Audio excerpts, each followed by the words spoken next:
Alam niyo po ba na napakalaking factor po ng mga spaces po natin sa swerte natin?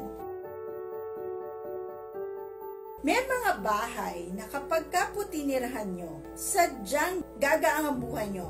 Lapit tayo ng pera, biglang gumanda ang trabaho, naging peaceful kayo, walang may sakit. This is the kind of energy that that house actually gives. On the other side, a house can also give you so much of problems. Meron pong mga bahay na pag tinirhan nyo, mag-uumpisa na ang problema nyo. Pagka tinirhan nyo, nag-iibang ugali nyo. Pagka tinirhan nyo, nawala ng trabaho. Pagka nakita nyo po na, oh, dati ang dami-daming pera, nababawasan. Kapag ka po, ganyan ang mga problema nyo, ako ay suggest you sit down and think back. Pag-isipan ninyo, nung bang mga nangyayari ang mga problema na yan, did it happen actually when you were on that same house? Kasi kung lahat ng problema ay nangyari nung nasa same house kayo lagi, then that house must have had so much of negativities that affected you and the whole family.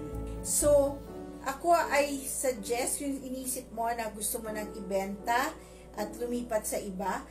Ako, if you can do that, okay? It's best na gawin mo yan talaga.